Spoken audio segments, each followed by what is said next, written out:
Elsa Funky. Dime tu verdad, porque ella te está sacando. Tú sabes cómo estoy sufriendo, todo lo tengo que decir. Cuéntame, tu despedida para mí fue dura. Será que te llevo a la luna y yo no supe hacerlo así. Te estaba buscando por la calle gritando, eso me está matando. Oh no.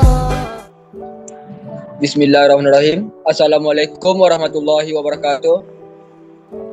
Di dalam video ini kami akan membahas tentang menggali kedalaman uji defleksi dalam evaluasi kekuatan material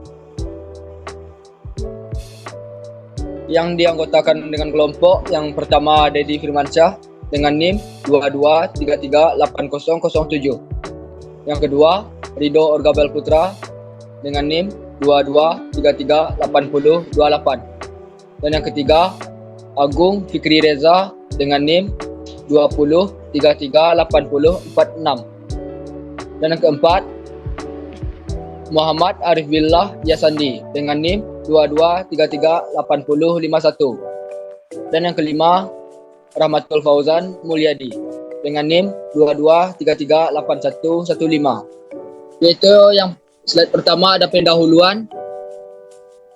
Yang pendahuluan akan dijelaskan oleh Rahmatul Fauzan Mulyadi.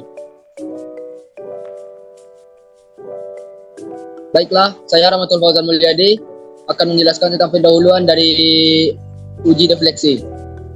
Pentingnya mengevaluasi kekuatan struktur material tak dapat diabaikan dalam dunia teknik di konstruksi.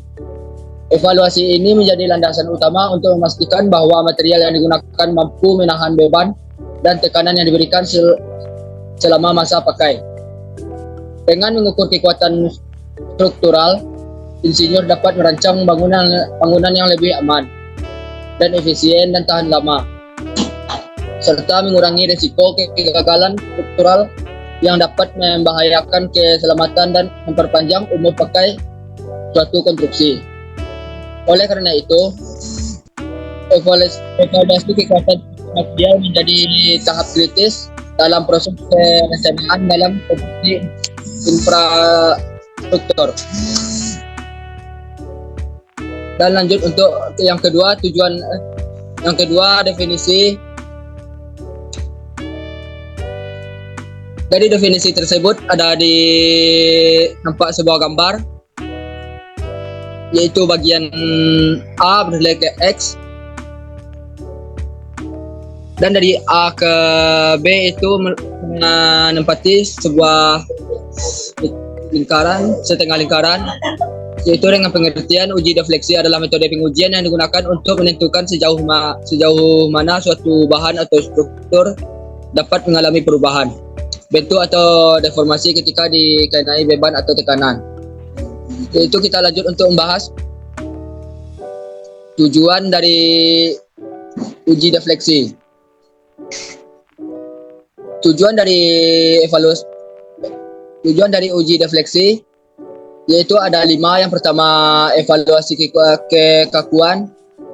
Uji defleksi digunakan untuk kekakuan suatu material atau struktur. Yang kedua ada pengembangan material. Itu pengembangan material adalah alam penelitian dan pengembangan material. Uji defleksi membantu mengevaluasi kinerja bahan atau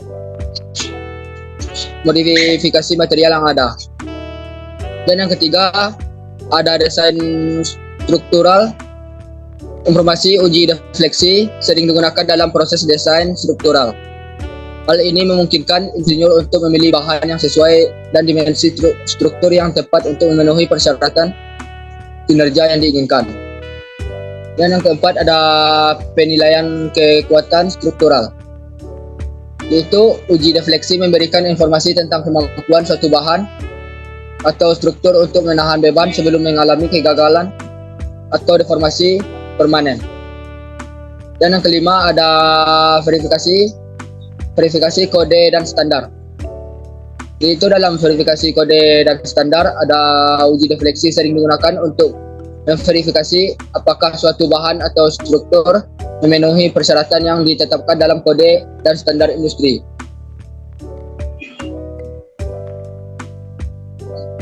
Dan untuk yang di materi selanjutnya, konsep dasar uji defleksi yang akan dijelaskan oleh teman saya, yaitu Ridho Orgabel Putra.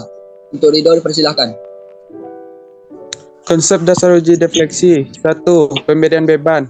Uji defleksi dimulai dengan memberikan beban pada suatu material. 2. Deformasi material. Saat material menerima beban, terjadi deformasi atau perubahan bentuk. 3. Pemberian beban. Proses uji defleksi melibatkan pengukuran perubahan bentuk atau deformasi yang terjadi pada material. 4. Analisis hasil.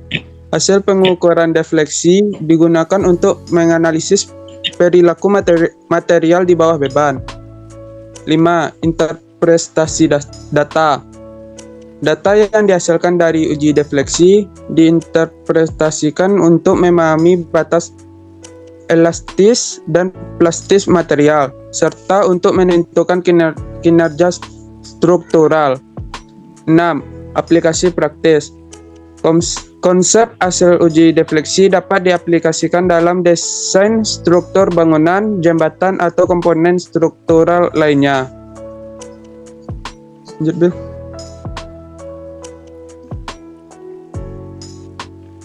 Rumus persamaan.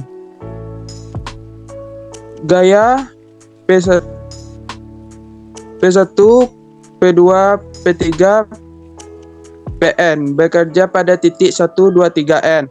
Maka U sama dengan F dalam kurung P1, P2, P3, Pn.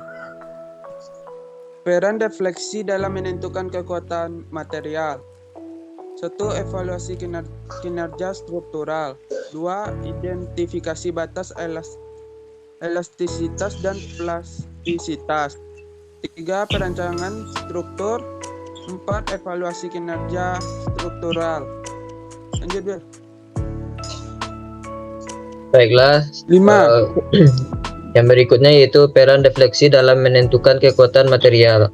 Yang pertama yaitu pemilihan material yang tepat. Ya. Pemahaman perilaku material di bawah beban. Yang berikutnya yaitu peramalan kegagalan struktural.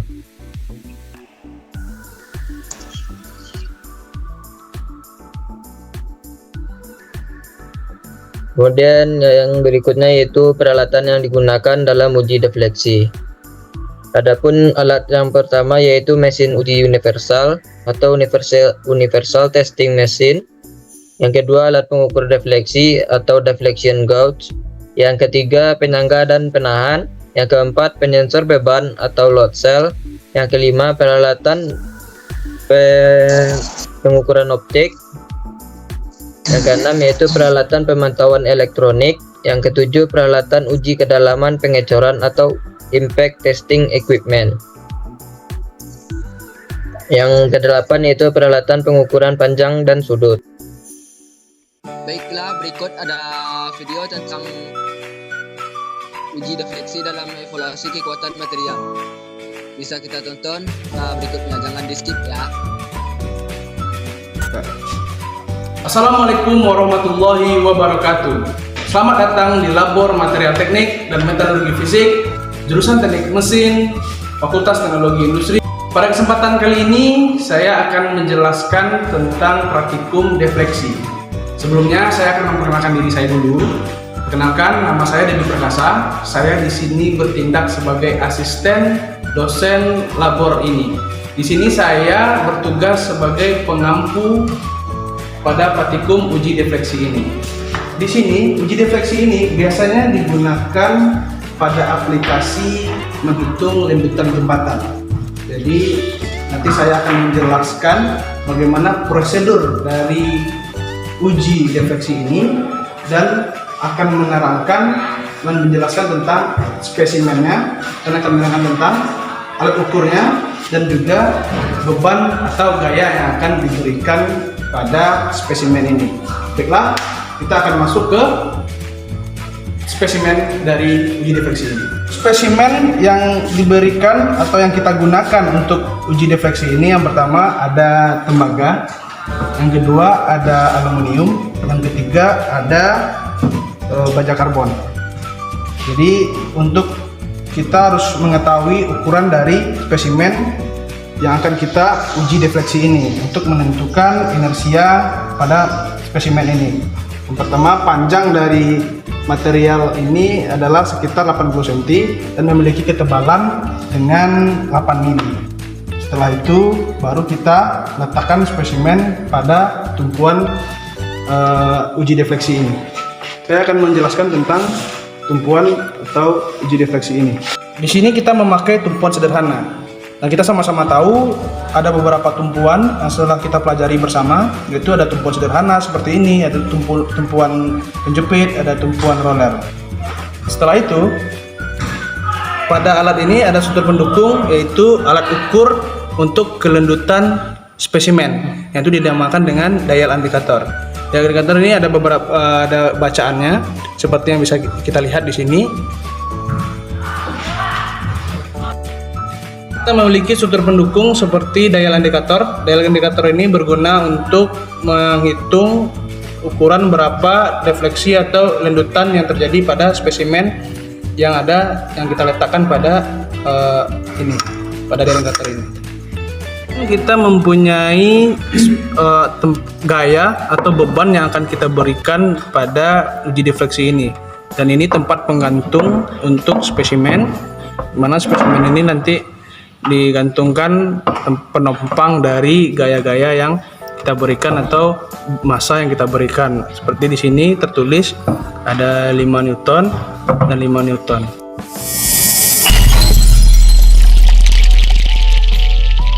Ujinya kita pakai tembaga. Tembaga kita letakkan di sini setiap tumpuan. Setelah kita letakkan tumpuan, kita akan mengukur dari spesimen ini dan didapatkan rata-rata dari pengukuran ini, dan kita dapatkan titik tengahnya di sini. Untuk pada kesempatan ini kita akan memberikan gaya atau beban pada tengah spesimen. Kita akan memasang dari beban, struktur beban. Setelah itu kita akan menyeting pada alat ukur lendutannya. Kita set di sini 0 ya. Kita set di sini 0 ya, agar kita bisa menentukan berapa lendutan yang terjadi.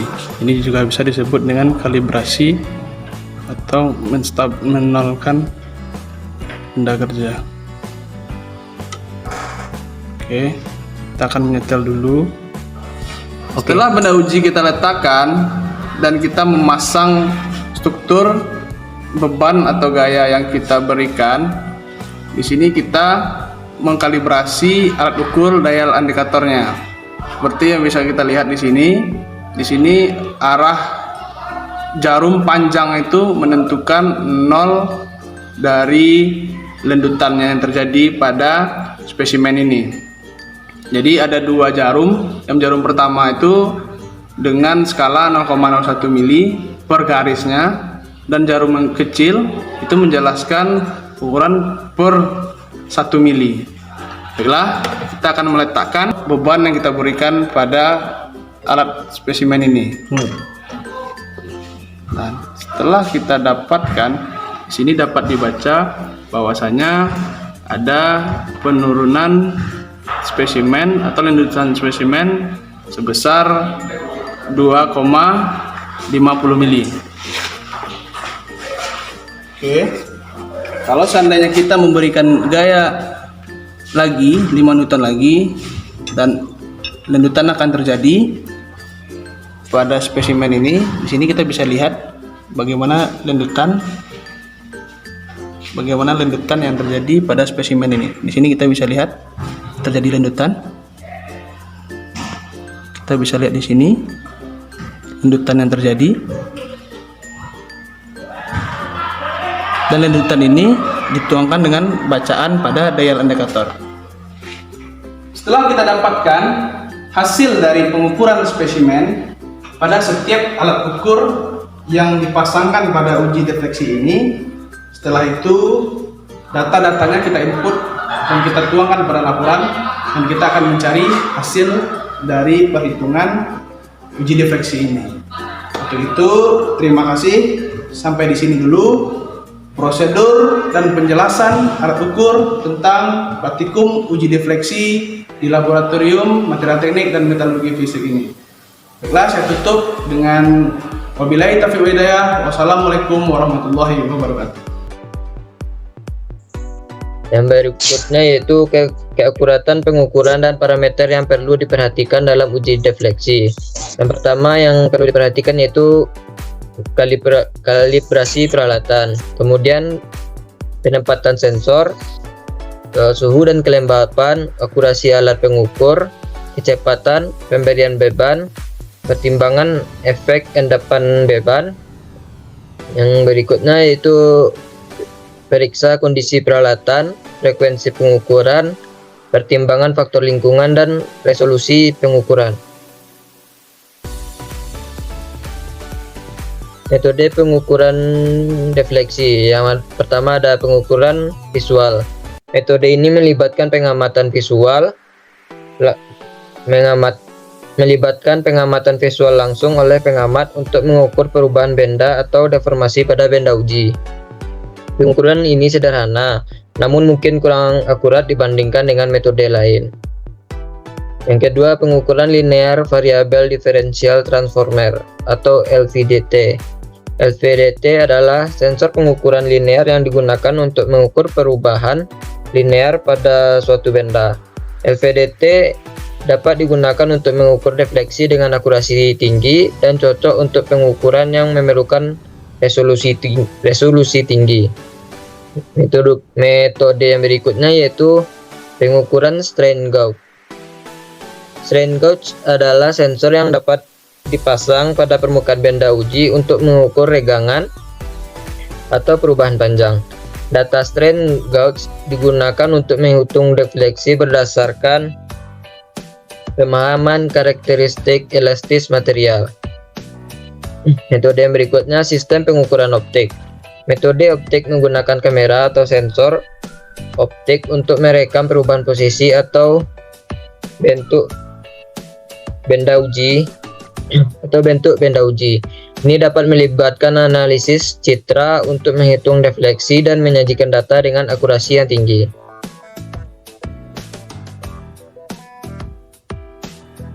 Metode yang berikutnya yaitu akselerometer. Akselerometer dapat digunakan untuk mengukur percepatan benda uji yang kemudian digunakan untuk menghitung defleksi. Metode ini berguna untuk uji dinamis atau kejutan pada material tertentu. Yang berikutnya metode pengukuran akustik. Menggunakan metode akustik dengan sensor, mikrofon atau teknik pemantauan getaran untuk mengukur defleksi. Ini dapat digunakan untuk beberapa jenis material atau struktur tertentu. Metode yang berikutnya yaitu pengukuran pita tegangan atau string potentiometer. String potentiometer adalah sensor yang terpasang pada benda uji dan mengukur perubahan panjang dengan mengukur perubahan resistensi di pita tegangan. Ini dapat memberikan data yang akurat untuk menghitung defleksi. Metode yang berikutnya yaitu pengukuran ultrason. Pengukuran ultrason dapat digunakan untuk mengukur deformasi pada benda uji dengan mengukur perubahan waktu pantulan gelombang ultrasonik. Metode ini sering digunakan pada material komposit atau yang memiliki sifat transparan.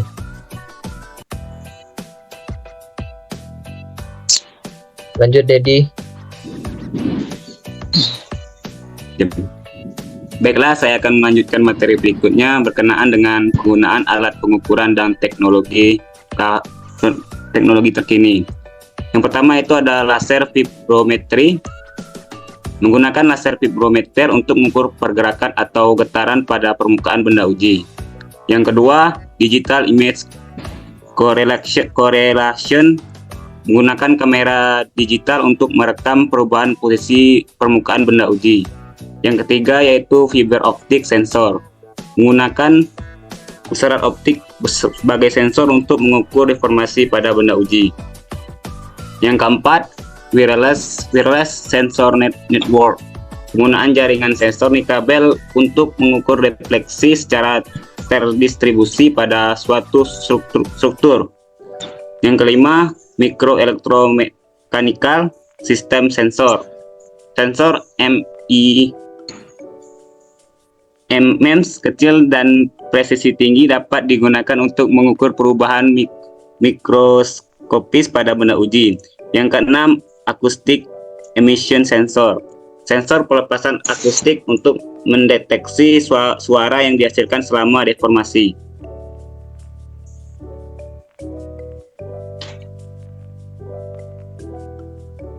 Kemudian masuk pada potensi aplikasi di bidang teknik dan konstruksi. Yang pertama itu desain dan uji jembatan. Dalam pembangunan jembatan, uji defleksi digunakan untuk memeriksa kekuatan dan keamanan struktural jembatan. Ini membantu insinyur dalam menentukan sejauh mana jembatan dapat menahan beban kendaraan dan beban hidup lainnya. Yang kedua, evaluasi bangunan tinggi. Pada proyek pembangunan gedung tinggi, uji defleksi digunakan untuk memantau deformasi dan defleksi struktural gedung.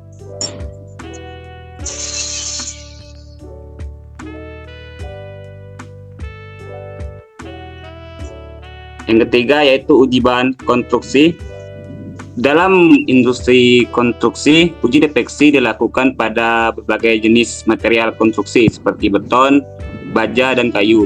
Hal ini membantu mengevaluasi kekuatan dan kemampuan material untuk menahan beban. Yang keempat, perawatan dan perbaikan jalan. Uji defleksi digunakan untuk mengevaluasi keadaan permukaan jalan dan menentukan apakah perlu dilakukan perbaikan atau perawatan tambahan. Berikutnya, pada Agung Rizky Reza.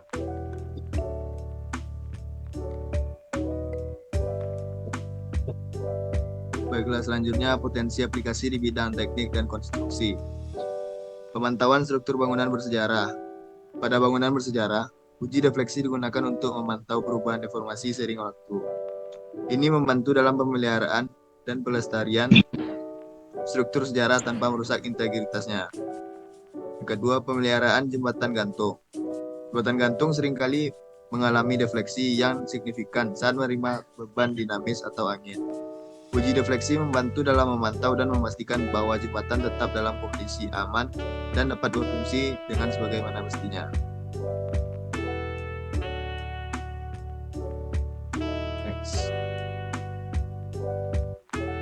Kesimpulannya yaitu uji defleksi pada material teknik membantu untuk menemukan kemampuan material untuk menahan beban dan tetap mempertahankan bentuknya. Kesimpulan dari uji ini dapat memberikan informasi tentang kekuatan, kekakuan, dan perilaku deformasi material tersebut.